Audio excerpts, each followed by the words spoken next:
In this example, I'm going to show you how to find the radius when you're given the surface area of a sphere.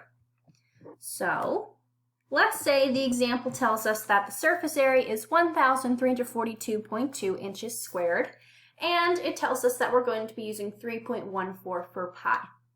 Since we're dealing with surface area of spheres, we need to use the surface area of spheres formula, which is surface area equals 4 times pi times r squared. So, for this example, we're going to have to plug in everything that we know. Since we are given the surface area, we are going to be plugging in the surface area on the left side where it says SA. So we plug in surface area, so on the left, 1,342.2 on the left by itself equals 4 times pi, which we're using 3.14, times r squared. R stays R because that is the only variable. We do not have something to plug in for. And we know that this should be correct because radius is what we're finding, so radius should be the one that is left alone. So in order to do this, we are going to have to simplify the right side of the equation first. So on the right, 4 times 3.14, we're going to simplify and we get 12.56. Now you can leave that in parentheses or you could take away the parentheses and just have it by itself times r squared. The goal is to find the radius. So what we're going to have to do now is to get r by itself. In order to get r by itself, we are going to have to get rid of this 12.56.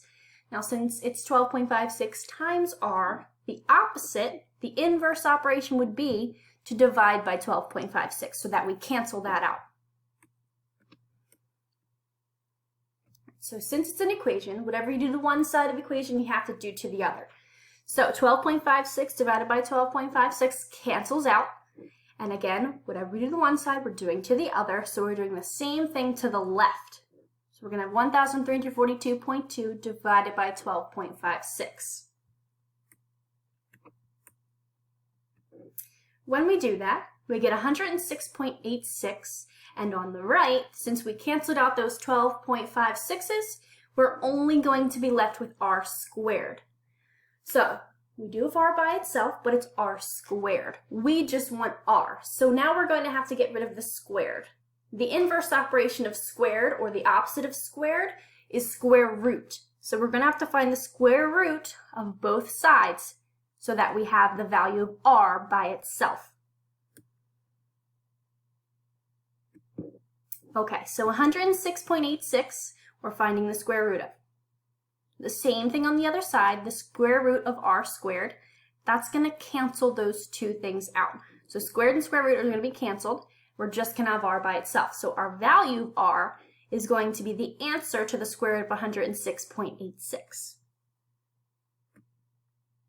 So when we do that, we find the square root, we get 10.34 inches equals our radius.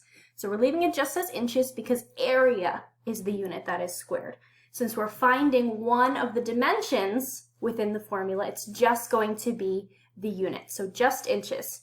So again, we found the square root of r squared, that canceled out, r by itself. We did the same thing to the other side. We get an answer of 10.34 inches equals the radius.